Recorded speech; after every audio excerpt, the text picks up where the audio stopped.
Hello student, हम bird का आज सेकंड पार्ट लेके आए हैं आपके सामने। जो हमने प्रीवियसली जो टाइप या फिर क्लासिफिकेशन हमने डिग्री के अकॉर्डिंग पढ़ा था, उसी को हम आगे बढ़ाते हुए यहाँ पे बात करने वाले हैं आज। तो पहला हम यहाँ पे बात करेंगे कि मोस्ट कॉमन बर्ड कौन सा होता है। तो मोस्ट कॉमन बर्न कौन सा होता है स्टूडेंट, जैसे हमने पहले भी इसकी बात कर ली कि थर्मल बर्न होता है, वो मोस्ट कॉमन बर्न माना गया है। सीएचओ में इसी प्रकार के सिंपल से क्वेश्चन बनेंगे कि मोस्ट कॉमन बर्न कौन सा होगा, तो क्या बोलेंगे, थर्मल वाला बर्न। ठीक है, flame burn by direct contact, flame burn by direct contact. पर थर्मल के अंदर भी यदि पहला टाइप बताएं तो कौन सा टाइप होगा, फ्लेम वाला। फ्लेम बर्न होगा तो फ्लेम बर्न जो पर्सन के डायरेक्ट कॉन्टेक्ट में आता है, मोस्ट कॉमन किस में होता है, ये अडल्ट में होता है। मोस्ट कॉमन किस में होता है, अडल्ट में होता है। और अडल्ट में भी ज्यादा किस में देखने को मिलता है, फीमेल के अंदर देखने को मिलता है कंपैरिजन टू मेल। मेल से ज्यादा किस में देखने को मिलेगा, आपको फीमेल के अंदर देखने को मिलेगा। नेक्स्ट, यदि थर्मल का ही सेकंड टाइप सब टाइप की बात करें तो scold burn by the hot liquids. Scold flame burn होता है तो डायरेक्ट फायर के कांटेक्ट में, स्कॉल्ड बर्न होता है तो डायरेक्ट लिक्विड के कांटेक्ट में आने से होता है।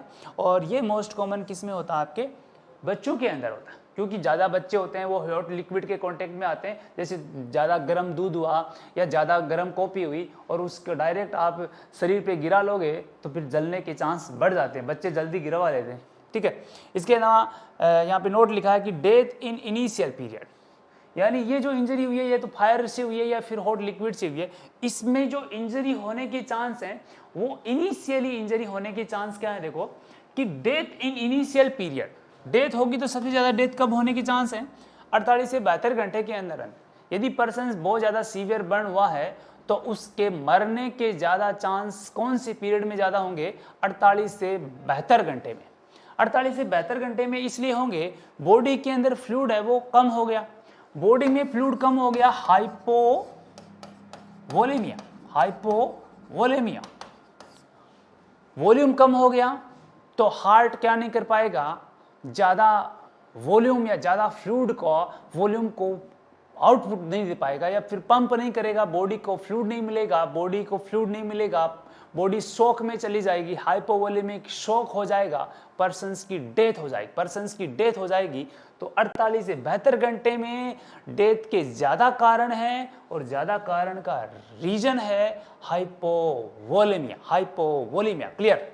ठीक है, death after initial period, death after initial period above 72 hours, above 72 hours, यानी 72 घंटे के बाद में जो डेथ होती है वो डेथ होती है बर्न के अंदर इन्फेक्शन होने से होती है, वो हाइपोवोलेमिया से डेथ नहीं होती है। अब की बात जो 72 घंटे के बाद में जो डेथ होगी वो बर्न के सेप्सिस, बर्न में इन्फेक्शन होता है, बर्न के कारण इन्फेक्शन होता है तो वो होता है बर्न सेप्सिस। और बर्न सेप्सिस कब होगा, इसके अंदर डेथ हो रही है लेकिन इनिशियल पीरियड के बाद में डेथ हो रही, इनिशियल पीरियड के बाद में, इनिशियल पीरियड कहाँ तक बोला, 48 से 72 घंटे का पीरियड था, वो इनिशियल वाला पीरियड था।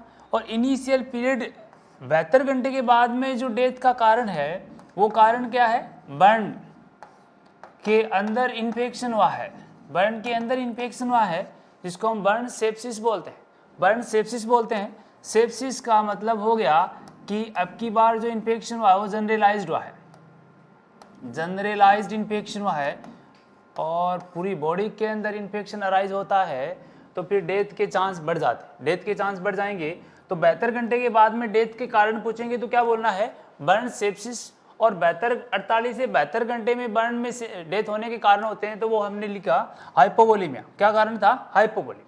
इसीलिए जब भी हम मैनेजमेंट की बात करेंगे तो जो 72 घंटे से पहले पहले पर्सन को ज़्यादा बचाने की कोशिश करते हैं, क्योंकि उस टाइम में वो बच गया तो फिर आगे वो सर्वाइव कर जाएगा।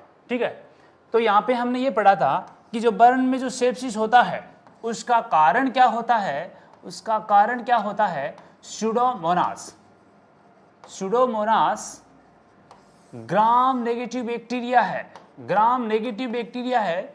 इसके कारण कंडीशन आती है कौन सी, बर्न सेप्सिस की, बर्न सेप्सिस की कंडीशन आती है। और इस बैक्टीरिया के कारण दो और न्यूमेरिकल्स बनते हैं, वो क्या बनते हैं, ventilator, ventilator associated pneumonia, ventilator associated pneumonia किसके कारण होता है? तो क्या बोलेंगे, किसके कारण होगा?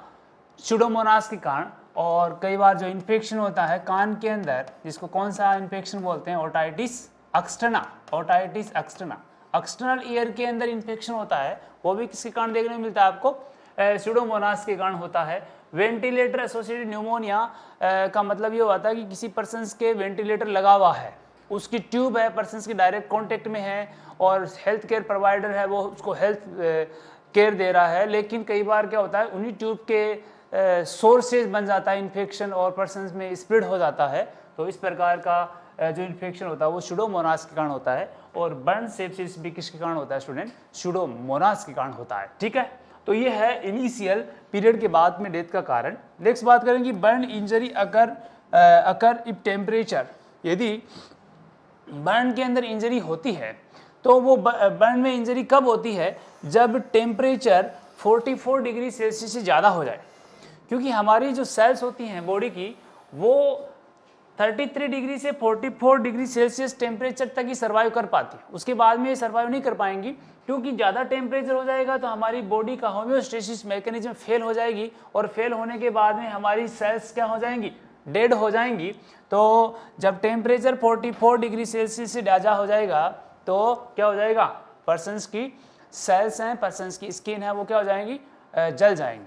ठीक है, सिंपल सी बात ऐसे बोल सकते हैं कि किसी पर्सन को बार बार ज़्यादा टॉर्चर किया जाता है, बार बार उसको जलाया जाता है तो फिर जल जाता है वो। तो इसी प्रकार से यहाँ पे स्किन को बार बार जलाने की कोशिश करेंगे तो क्या हो जाएगी? जलने के चांस रहेंगे। तो यह है हमारी नॉर्मल यहाँ पे क्वेश्चन बनेंगे, तो ये बनेंगे हमारी सेल नॉर्मल कितने टेम्परेचर पे सर्वाइव कर सकती है? तो ये है 33 से 44 से ज़्यादा हो जाएगी तो किसके चांस? बर्न के चांस हो जाएंगे। ठीक है, इनिशियल पीरियड के बाद में डेथ का कारण बर्न का सेप्सिस होना है और इनिशियल पीरियड में डेथ का कारण हाइपोवोलेमिया होता है। ठीक है, ये हमने यहाँ पे बात की। आगे देखते हैं इससे रिलेटेड और बातें।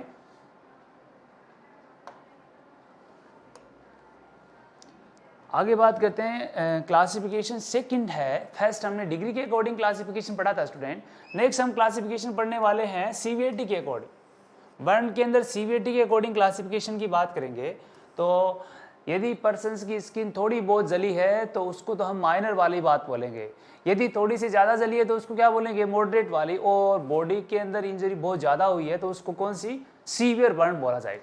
तो देखो माइनर बर्न किसको बोलेंगे कि यदि body total body surface area burn हुआ है लेकिन कितना हुआ है? 10% से कम हुआ है। 10% से कम हुआ है तो कौन सा बर्न? माइनर वाला बर्न। और 10 से 20% total body surface area burn हुआ है और सेकंड डिग्री वाला बर्न है तो कौन सा सीवियरिटी का टाइप होगा? सेकंड या मॉडरेट वाला होगा। तो मॉडरेट में सेकंड डिग्री बर्न में कौन सी लेयर इन्वॉल्व हो रही थी? डर्मिस वाली लेयर, है ना। तो डर्मिस में लेयर इन्वॉल्व होके 10 से 20% स्किन जल जाती है तो फिर कौन सा? मॉडरेट वाला बर्न बोलेंगे। या इसी बात को हम दूसरे तरीके से भी बता सकते हैं आपको, दूसरे तरीके से भी बोला जा सकता है कि 2 से 5% टोटल बॉडी सरफेस एरिया जल गया है लेकिन डिग्री बढ़ गई है। डिग्री कौन सी बढ़ गई? यहाँ पे 3rd डिग्री हो गई है। 3rd डिग्री में क्या था? यहाँ पे एपी डर्मिस और हाइपोडर्मिस तीनों लेयर इन्वॉल्व हो रही थी। ऐसा बर्न की डिग्री जिसमें तीनों लेयर इन्वॉल्व होती हैं 3rd डिग्री वाला बर्न बोलते हैं, जिसमें 2 से 5% टोटल बॉडी सरफेस एरिया जल जाता है, उसको क्या बोलेंगे? मॉडरेट वाला बर्न। ठीक है, नेक्स्ट वन है सीवियर वाला बर्न। सीवियर वाले बर्न के अंदर अब की बार टोटल बॉडी सरफेस एरिया कितना? 20% से ज्यादा बर्न हुआ है, सेकंड डिग्री वाला बर्न है। ठीक है, तो धीरे धीरे हम परसेंट बढ़ा रहे हैं, सीवियरिटी भी बढ़ाए जा रहे हैं कि 10 से कम था तो माइनर था, 10 से 20 पे चला गया तो मॉडरेट था और 20 से ऊपर चला गया तो उसको क्या बोलेंगे? सीवियर वाला बर्न बोलेंगे। ठीक है, और यदि इसी बात को दूसरी भाषा में बोला जाए कि 10% टोटल बॉडी सरफेस एरिया लेकिन डिग्री कौन सी हो जाए? जब 3rd डिग्री हो जाए, 3rd डिग्री वाला बर्न हो जाए लेकिन उसके अंदर परसेंट कितना? 10% रहे तो वो भी कौन सी के अंदर आएगा? सीवियर बर्न के अंदर आएगा। ठीक है, तो ये सीवियरिटी के अकॉर्डिंग 3 टाइप के बर्न होते हैं जो कई बार सिंपल सा पूछ लेते हैं कि 10% से कम तो माइनर, 10 से 20 तो मॉडरेट और 20 से ज़्यादा तो सीवियर। नेक्स्ट बात करते हैं क्लासिफिकेशन अकॉर्डिंग टू बर्न की साइज। बर्न की साइज के अकॉर्डिंग क्लासिफिकेशन किया गया है कि स्मॉल साइज वाले बर्न स्मॉल साइज वाले बर्न किसको बोलेंगे? यदि कोई लोकल एरिया जैसे पर्टिकुलर हमारा हैंड है, लेग है, या पर्टिकुलर एरिया बर्न हुआ है, लोकलाइज एरिया बर्न हुआ है, तो वो स्मॉल साइज के बर्न होंगे। और नेक्स्ट वन है large area burn. Large area burn यदि अडल्ट के अंदर 20-25% से total body surface area burn हुआ है तो लार्जर में, चिल्ड्रन में 10% से ज़्यादा total body surface area burn हुआ है तो वो भी किस में आएगा? वो भी लार्जर में आएगा। ठीक है, तो लार्जर के अंदर बर्न में 25 अडल्ट के अंदर होगा और 10 चिल्ड्रंस के अंदर होगा। तो ये बर्न के क्लासिफिकेशन की बात किया हमने, डिग्री है, सीवियरिटी है, साइज है, इसके अकॉर्डिंग बात की। आगे हम देखते हैं, बहुत ही इंपॉर्टेंट है रूल ऑफ 9, जो कई बार क्वेश्चन पूछते हैं, तो हम यहाँ पे देखने वाले हैं रूल ऑफ 9। रूल ऑफ 9 हम अडल्ट के लिए यूज करवाते हैं मोस्टली। रूल ऑफ 9 अडल्ट्स के लिए यूज करवाते हैं। यहाँ पे आपको इमेज दिखा रखी है, ये इमेज ये इंडिकेट करवाते हैं कि हमारी बॉडी कितना % कहाँ से बर्न हुई है, उसके अकॉर्डिंग हम सीवियरिटी, उसके अकॉर्डिंग हम डिग्री, उसके अकॉर्डिंग हम साइज को यहाँ पे पता करवाते हैं। देखो सबसे पहले दिखाया गया आपको ये जो पर्सन्स है, ये इसका कौन सा पार्ट है? इसका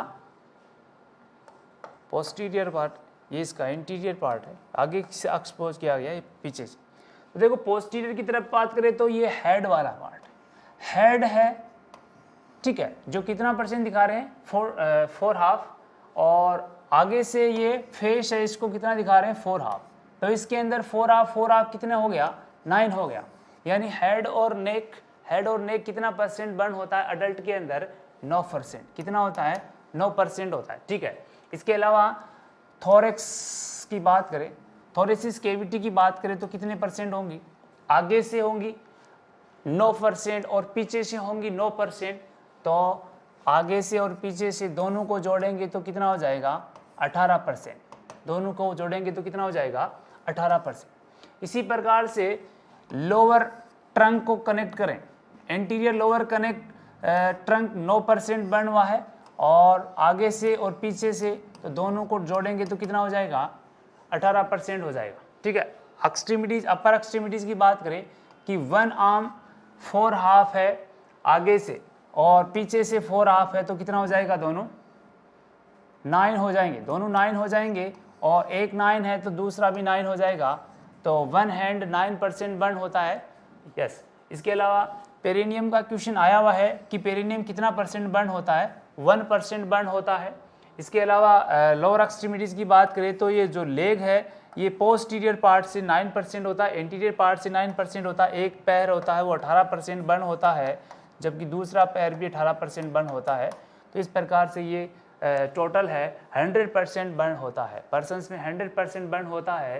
तो इस प्रकार से ये परसेंटेज है, ये रूल ऑफ 9 है, जो बर्न को उसके टोटल बॉडी सरफेस एरिया को इंडिकेट करवाता है। ठीक है, देखते हैं इसमें।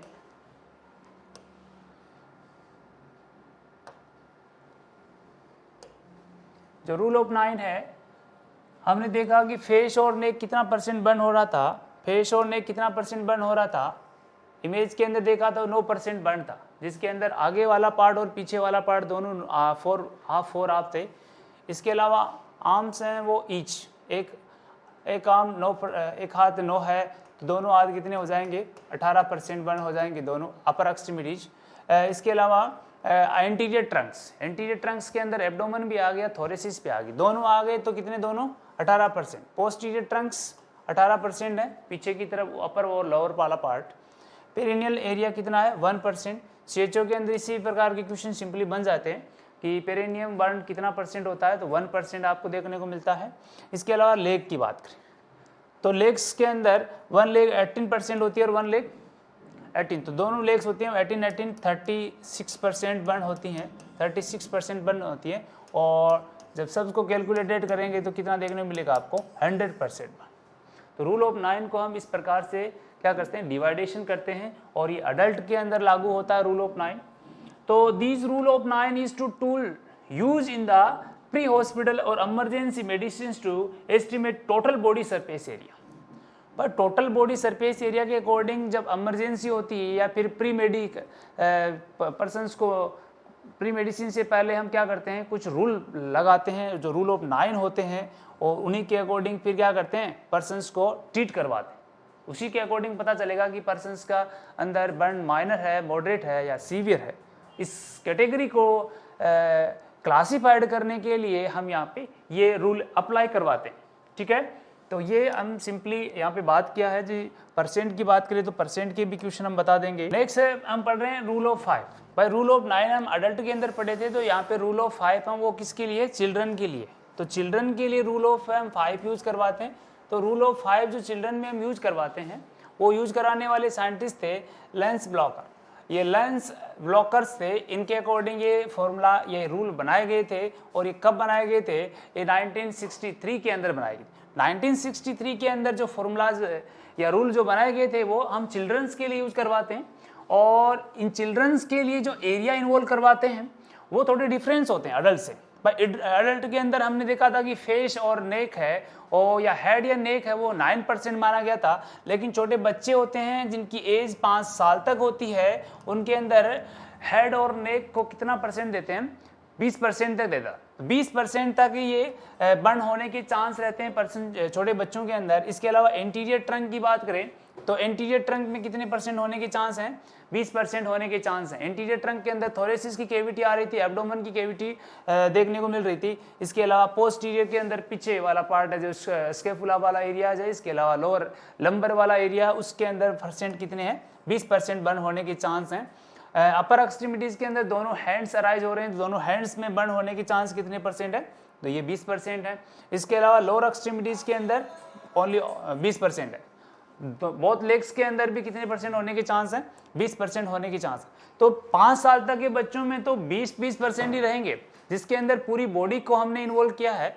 हेड और नेक को इन्वॉल्व किया 20%, दोनों एक्सट्रीमिटीज 20%, दोनों लोअर लेग्स है वो 20%, इंटीरियर वाला 20%, लोअर बैक वाला 20%, सारे 20% है। टोटल कितना हो जाएगा, 100%। कितनी एज तक, 5 साल तक के बच्चों। क्लियर है, ठीक है। अब देखो एज बढ़ेगी तो थोड़ा वेरिएशन आएंगे। वेरिएशन क्या आएंगे कि 5 to 10 ईयर का बेबी है, 5 से 10 साल का बच्चा है, तो उसके अंदर हेड और नेक जलने के चांस थोड़े कम हो जाते हैं, और वो 5% कम हो जाते हैं। और कितने रह जाते हैं, 15% रह जाएंगे, 15% रह जाएंगे। और एंटीरियर ट्रंक है वो सेम रहेगा, एंटीरियर ट्रंक 20% रहेगा, पोस्टीरियर ट्रंक 20% रहेगा। और इसके अलावा 20% क्या देखने को मिलेगा आपको, अपर एक्सट्रीमिटीज। तो ये तो तीनों सेम रहेंगे कि एंटीरियर ट्रंक, पोस्टीरियर ट्रंक और अपर एक्सट्रीमिटीज है, ये सब 20% रहेंगी।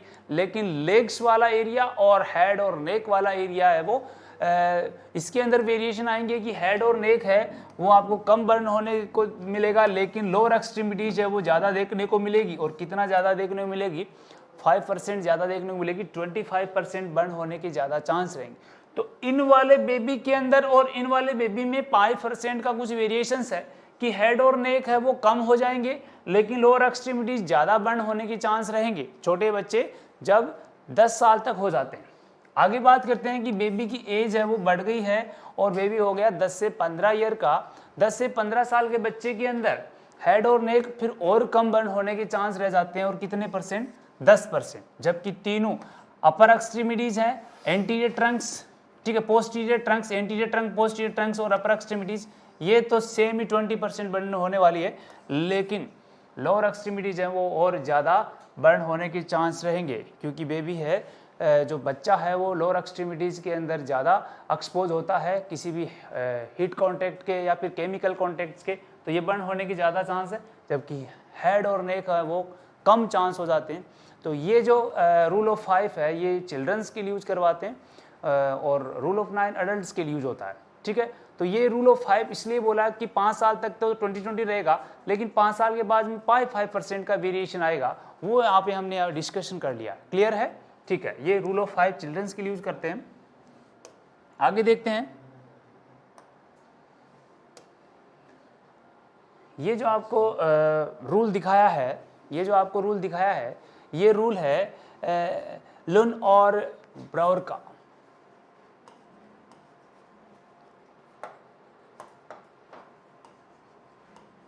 ब्राउडर और लर्न का रूल है जो बर्न के लिए यूज करवाते हैं, इसका एक क्वेश्चन आता है, वो क्वेश्चन ये आता है कि मोस्ट एक्यूरेट मेथड कौन सा होता है।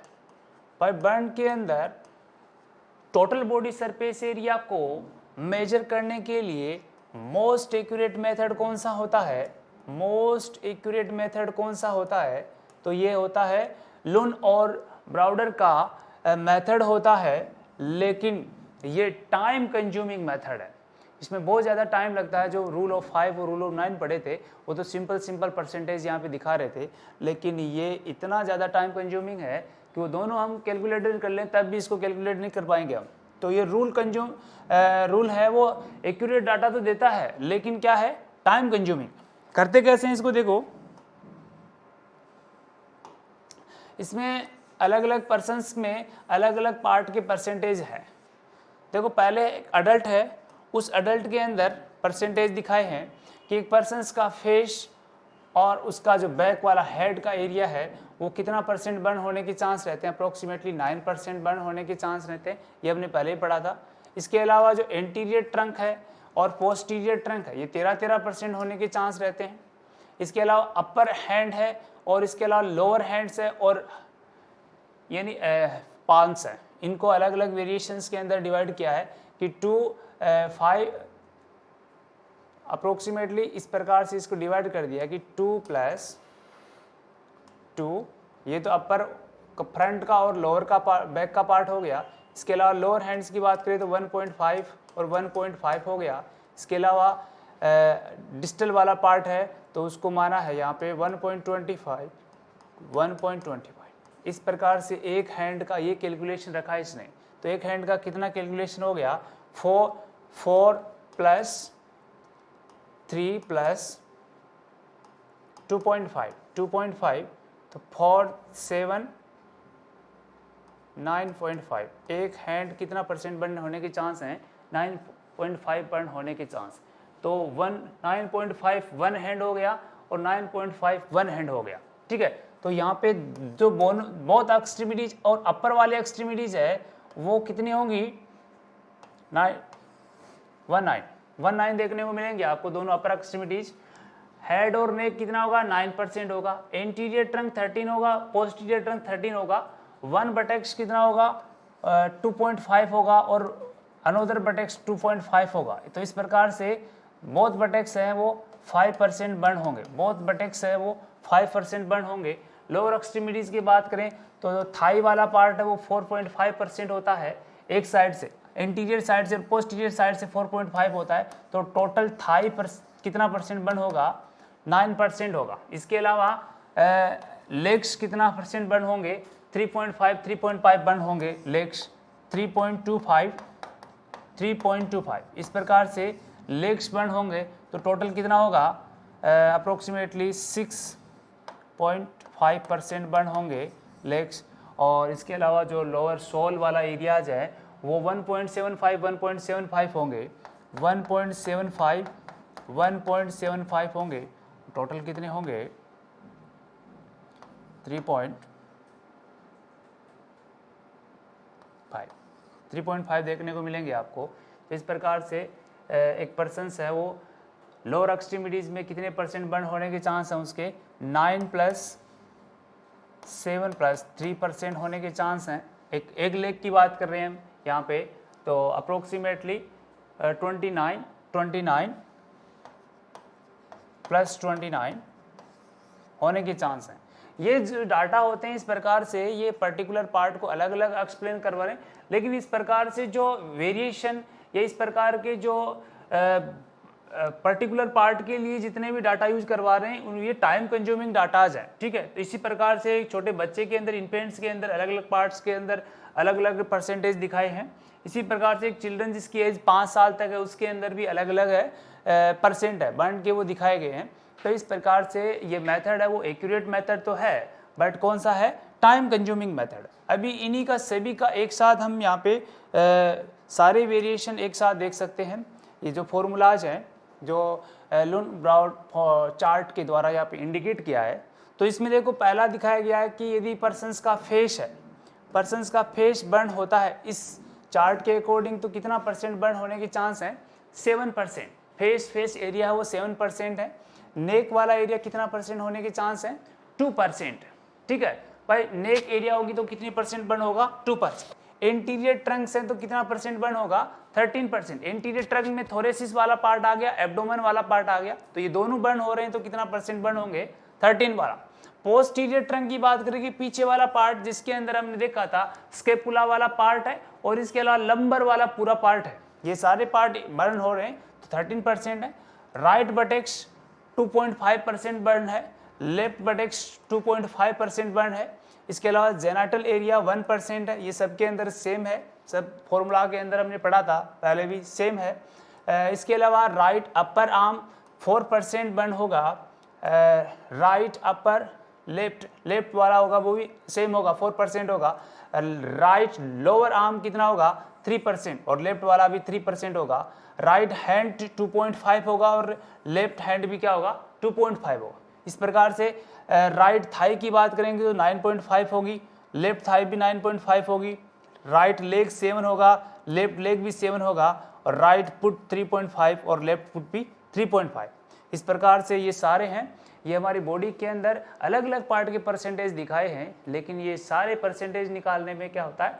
टाइम कंज्यूम होता है। तो इस प्रकार के फॉर्मूला को हमने बोला टाइम कंज्यूमिंग फॉर्मूला। ठीक है, तो ये है एक्यूरेट डाटा देने वाले। नेक्स्ट हम बात करने वाले हैं कि पर्सन्स की स्किन बर्न हो जाती है हाई हीट के कांटेक्ट में आने के कारण और लंबे समय तक कांटेक्ट में आने के कारण सीवियरिटी बढ़ती जाती है। तो उसके बर्न होने के बाद में जो साइन सिम्टम्स आने वाले हैं वो क्या क्या देखने को मिलेंगे, यहाँ पे हम देखते हैं। जैसे ही पर्सन के अंदर स्टार्टिंग में बर्न होगा तो फ्लूइड लॉस होने के चांस रहेंगे। फ्लूइड लॉस होगा उस कंडीशन को बोल देंगे हाइपोवोलेमिया। पर्सन के किसके चांस रहेंगे? हाइपोवोलेमिया। भाई वॉल्यूम कम क्यों होगा? क्योंकि जैसे ही पर्सन की स्किन बर्न होगी तो ब्लड वेसल्स भी डैमेज होंगी और ब्लड वेसल्स डैमेज होंगी तो स्किन की परमेबिलिटी बढ़ जाएगी। स्किन की परमेबिलिटी बढ़ जाएगी, वेसल्स की परमेबिलिटी बढ़ने के कारण जो वेसल्स के अंदर फ्लूइड है वो बाहर की तरफ लीक होगा और बाहर की तरफ लीक होगा तो एक्स्ट्रा सेलुलर फ्लूइड बढ़ जाएगा। एक्स्ट्रा सेलुलर फ्लूइड बढ़ जाएगा जबकि इंट्रा सेलुलर फ्लूइड तो कम हो रहा है। तो पर्सन्स के अंदर हाइपोवोलेमिया हो जाएगा वेसल्स में और इलेक्ट्रोलाइट क्या हो जाएंगे? इम्बैलेंस हो जाएंगे। इलेक्ट्रोलाइट क्या हो जाएंगे? इम्बैलेंस। और इलेक्ट्रोलाइट इम्बैलेंस होंगे तो क्या होगा इसमें कि पर्सन्स के जैसे सेल्स के अंदर सबसे ज़्यादा कौन सा इलेक्ट्रोड पाए जाते हैं, कौन से इलेक्ट्रोलाइट्स होते हैं? पोटेशियम होता है। ये पोटेशियम क्या होगा? सेल्स के अंदर से बाहर चला जाएगा, सेल के अंदर से बाहर चला जाएगा। सेल में पोटेशियम कम हो जाएगा लेकिन सेल के बाहर पोटेशियम ज़्यादा हो जाएगा और कंडीशन आएगी हाइपर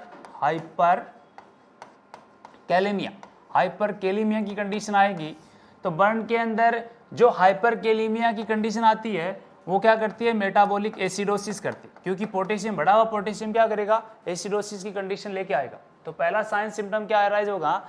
पर्सन्स के अंदर फ्लूइड कम हो जाएगा और पर्सन्स के अंदर इलेक्ट्रोलाइट का इम्बैलेंस हो जाएगा। क्लियर? नेक्स्ट वन है रेस्पिरेटरी सिस्टम भी प्रभावित होगा। रेस्पिरेटरी सिस्टम भी प्रभावित होगा और रेस्पिरेटरी सिस्टम में पहला क्या होगा? Pulmonary hypotension. भाई वेसल्स में फ्लूइड नहीं है तो हार्ट को फ्लूइड नहीं मिलेगा और हार्ट को फ्लूइड नहीं मिलेगा क्योंकि फ्लूइड आगे से बॉडी के वेसल्स में है ही नहीं, फ्लूइड वेसल्स से बाहर की तरफ चला गया। तो पल्मोनरी के अंदर भी फ्लूइड नहीं जाएगा, लंग्स में भी फ्लूइड नहीं देखने को मिलेगा और पल्मोनरी के अंदर फ्लूइड कम जाएगा। कंडीशन कौन सी? हाइपोटेंशन हो जाएगी। अब पल्मोनरी में फ्लूइड कम गया है तो लंग्स से फ्लूइड हार्ट में भी कम ही आएगा। हार्ट में कम आएगा तो हार्ट रेट बढ़ाएगा। हार्ट रेट बढ़ाएगा, रेट इसलिए बढ़ाएगा कि ज़्यादा वो पंप करेगा ताकि बॉडी को ज़्यादा अमाउंट में जल्दी फ्लूइड है वो मिलता रहे, इसलिए वहाँ पे रेट बढ़ जाएंगी। हमेशा ये अपोजिट होते हैं कि बीपी कम होती है तो हार्ट रेट बढ़ जाती है, मेंटेनेंस करने के लिए होता है। तो रेस्पिरेटरी में ये दो चीज़ देखने को मिलेगी, एपनिया रेस्पिरेटरी रेट बढ़ जाएगी, ये रेट भी बढ़ जाएगी। तो रेट इसलिए बढ़ा देंगे कि ऑक्सीजन की डिमांड को पूरा करने के लिए मैकेनिज्म स्टार्ट हो। नेक्स्ट वन है सीवीएस, कार्डियोवैस्कुलर सिस्टम है। कार्डियोवैस्कुलर सिस्टम के अंदर देखो रेट बढ़ेगी, कौन सी रेट? हार्ट रेट की बढ़ेगी। हार्ट रेट क्यों बढ़ रही है? क्योंकि हाइपोटेंशन हो रहा है भाई, ब्लड का वॉल्यूम कम है, तो वॉल्यूम को पूरी बॉडी में सफिशिएंट अमाउंट के अंदर भेजने के लिए रेट बढ़ जाती है। कार्डियक यार इस चक्कर में इतनी ज़्यादा रेट बढ़ जाएगी कि हार्ट क्या हो जाएगा, फिर फेल हो जाएगा, कार्डियक अरेस्ट हो जाएगा, कार्डियक फेल हो जाएगा। और कार्डियक अरेस्ट मोस्टली कौन से बर्न में होता है? इलेक्ट्रिकल बर्न के अंदर। इलेक्ट्रिकल बर्न में हार्ट ब्लॉक हो जाता है, अरेस्ट होने के बाद में सडन डेथ होती है। तो ये दो हमने जो सिस्टम देखे जो प्रभावित होते हैं बर्न के अंदर, रेस्पिरेटरी और सीवीएस का, ये दोनों यहाँ पे प्रभावित होते हैं बर्न के अंदर, आपको देखने को मिलेंगे।